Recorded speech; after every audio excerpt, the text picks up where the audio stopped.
दाखवते. Work from असलं की असं सेटअप करतात सर्वजण. तुमचं स्वागत आहे तुमच्या आवडत्या चॅनलमध्ये, म्हणजेच आय एम प्रतीक्षा देवकोळे चॅनलमध्ये. तर मी आज चालले माझ्या छोट्या काकांकडे, म्हणजेच आमच्या झंक्याकडे. तर आम्ही फायनली तिथे पोहोचलो. आमच्यात एज डिफरन्स थोडासाच आहे, त्याच्यामुळे तो मोठा भाव असल्यासारखाच वाटतो आम्हाला. आणि जेव्हा पण येतो गावाकडून आणलेलं काही सामानच असतं आमच्यासोबत. आम्ही आलो लिफ्टमध्ये, थोडी मज्जा मस्ती केली लिफ्टमध्ये आणि फायनली आम्ही पोहोचलो घरी. आणि आम्ही खूप उशीर आलो होतो, त्याच्यामुळे काकीने तर आमच्या जेवणाच्या अगोदरच तयारी करून ठेवली. सर्व सामान बाहेर आणून ठेवलेलं होतं आणि ते बहीण भावाची चालली मज्जा मस्ती. ऑफ स्पीड त्यांची तर काही कधी संपतच नाही. मग फायनली आम्हाला भूक पण खूप लागली होती सगळ्यांना आणि सगळे वाट बघत थांबलेले, त्याच्यामुळे आम्ही बसलो सगळेजण जेवण करायला. आता तुम्ही बघचाल काकींना, पण हिचं झालं आहे कानाचं ऑपरेशन, त्याच्यामुळे तिने ते स्वेटर मस्त घातलेला. आणि प्रत्येकाच्यात हिडन टॅलेंटेड काहीतरी असतंच. त्याप्रकारे आमच्या झंक्यामध्ये बॅडमिंटनचं टॅलेंट आहे.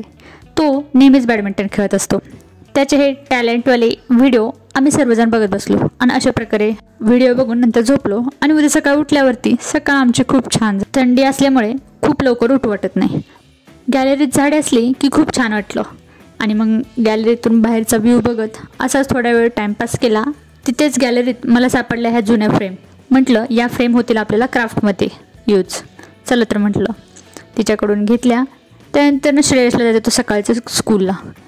मग पटकन त्याला सोडायला आलो. तिथे जाताना किराणा स्टोअरमधून थोडंसं साहित्य घेतलं. भैया निघाला, त्याचं ऑफिस होतं सकाळचं. म्हटलं आपण आता फ्रेश होऊया आणि चल जाऊया. मग आम्ही ब्रश करायला घेतला. ब्रश करून झालं फ्रेश. मग म्हटलं चल नाश्ता करूया. मग नाश्त्याला पोहे आणि दूध घेतो. सकाळचा ब्रश केला तू भूक खूप लागते. मग म्हटलं चल. त्यात आमच्या अन्वीला आवडते फक्त दुधावरची खूप अशी साई. थोडीशी साई खाल्ली आणि त्याच्यानंतर म्हटलं चल आता नाश्ता करूयात. मग आम्ही बहिणी दोघी बसलो नाश्ता करायला. नाश्ता करताना आमच्या गप्पा काही संपत नव्हत्या. काही ना काहीतरी मजा मस्ती चालली होती. दूध थंड व्हायच्या अगोदर पटकन त्यात बिस्किट बुडवून खाल्लं. तोपर्यंत झाला अन्वीचा स्कूल टाईम. मग ती पटकन आंघोळीला गेली. तोपर्यंत माझी आंघोळ झाली. मग मी आंघोळ पटकन करून आम्हाला जायचं होतं अन्वीला सोडायला. मग अन्वी फ्रेश होऊन तयार होऊन मस्तपैकी रेडी झाली आणि वेळ होता थोडासा म्हणून ती खेळत बसली. मग तिला खेळायला मी पण जॉईन झाली आणि मग आम्ही दोघी खेळत बसलो थोडा वेळ. आपण लहान होतो तेव्हा असले इनडोअर ॲक्टिव्हिटी नव्हत्याच. आपण आउटडोअरच खेळायचो, म्हणजेच अंगणाच्या बाहेर काहीतरी खेळत बसायचो. माझ्या प्रकारे पटकन आवरलं आणि तिला स्कूलमध्ये जायला आलो खाली. आणि आमच्याकडे इथं आहे अन्वीला सोडायचं आणि श्रेयसची स्कूल सुटतं. मग असं एक्सचेंज ऑफर इथं असतेच आपल्याकडे. मग अन्वीला सोडलं आणि श्रेयसला घेऊन घरी आलो. पण येताना म्हटलं की नर्सरीतून अजून थोडी झाडे हवी होती, कारण फुलांचीही कमी होती तिथे जराशी. मग आम्ही थोडीशी नवीन झाडं बघितली आणि ते मला दिसले हे लाजाळू. ह्याला हात लावला की ते आपोआप त्याचे पाने असे जवळ येतात. तुम्ही बघू शकता. मला तर खूप आवडलं. मी त्यासोबत थोडा वेळ खेळत बसले. तिथेच बघितली फुले, छान अशी गुलाबाची फुले वगैरे होते मस्त. इथे तुम्हाला दिसेल तिथे झालेलं थोडंसं कानाचं ऑपरेशन हे दिसतंय ना ते. मग इथे थोडेसे फुले बघितली, झाडे छोटी छोटी बघितली. मला छोटे छोटे प्लॅन्ट्स खूप आवडतात. मग घेऊन नर्सरीवाल्या काकांनी इथे झाडे आणून ठेवली. मग आम्ही लिफ्टमध्ये घेऊन जायचं तेवढं जवळचं काम केलं. मग अशा प्रकारे आम्ही 8-9 झाडे घेऊन आलो आणि लिफ्टमध्ये आम्हाला काकूंनी पण थोडीशी मदत केली आणण्यासाठी. मग आलो, नंतर जेवण केलं मस्तपैकी. नंतर म्हटलं चल ते झालं आहे मेकअप आर्टिस्ट कोर्स. मग म्हटलं चल माझे थोडेसे हेअर कट कर. जर तुम्हालाही पाहिजे असेल मेकअप आर्टिस्ट, जर तुमचं साखरपुडा वेडिंग काय कशासाठी, तर अन्वी मेकओव्हर तुमच्यासाठी अवेलेबल असेल. तर अशा प्रकारे मी थोडीशी कट केले केस. तुम्ही बघू शकता, जास्त नाही, थोडेसे कट केले. त्यानंतर म्हटलं की झंक्याचं तुम्हाला ऑफिस दाखवते. वर्क फ्रॉम असलं की असं सेटअप करतात सर्वजण. मग मी म्हटलं झंक्याकडे जाऊन त्याचा सेटअप तुम्हाला दाखवते. काय वर्क चाललंय? हा श्रेयसचा आणि हा माझा. हा श्रेयसचा आणि हा माझा. ओके.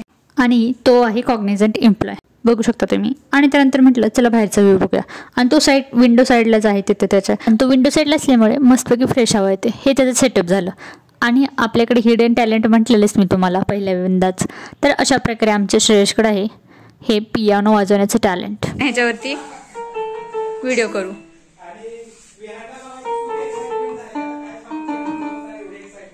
हे सगळं करूच तोपर्यंत झाली इव्हिनिंग. तोपर्यंत आलं अन्वीचं स्कूलवरून यायचं टायमिंग. तिने येताना स्कूलमधून आलेलं छोटंसं फूल मला दिलं आणि आम्ही गेलो नंतर ना शॉपमध्ये. तिथे तिला घेतलं क्ले. नंतर तो एक्सचेंज करून आम्ही घेतला नवीन थोडासा मोठा क्लेचा बॉक्स. आणि मग खेळायला काही एक जण नाहीत, आम्ही घरी जण खेळायला 3 जण होतो. म्हणजे ती, मी आणि श्रेयश आमचा. अशा प्रकारे आम्ही थोडासा मोठा क्लेचा बॉक्स घेऊन आलो आणि रात्री त्याच्यामध्ये यूट्यूबसाठी व्हिडिओ बनवले, तुम्ही बघू शकता. डिस्क्रिप्शन किंवा प्लेलिस्टमध्ये लिंक असेल, बघू शकता. त्यानंतर बसला नाश्ता करायला. भूक लागली होती, खाल्लं. त्याच्यानंतरनं झोपलो. उद्या सकाळ जायची वेळ आली. अन्वीला पण स्कूल होतं, कारण तिने घेतलेलं डान्स कॉम्पिटिशनमध्ये भाग. त्यामुळे आम्ही दोघी मेकअप करत आमचं आवरत होतो. ती बोलत होती नको जाऊस. म्हटलं जाते, नंतर कधीतरी नेक्स्ट टाईम. मग आपण त्यावेळेस खूप मज्जा मस्ती करूया. मग अशा प्रकारे आम्ही दोघींनी पटपट आमचं सर्व काही आवरलं. आणि मग आमचं फक्त एक लक्ष की कधी ती जेवण बनवते आणि आम्ही जेवण करतो. मग पटकन आम्ही जेवण केलं आणि मला पण निघायचं होतं. त्यामुळे आम्ही दोघी पटकन तयार होऊन झालो आणि अन्वीला स्कूलमध्ये सोडलं. श्रेयसला घेतला, वापस आलो. बाय. मग तिला सोडून झालं, मग मला पण सोडायची वेळ आली. मग मी पण म्हटलं काकी नंतर येईन कधीतरी, आणि अशा प्रकारे तिला बाय बाय केलं. भेटू नेक्स्ट ब्लॉगमध्ये. बाय.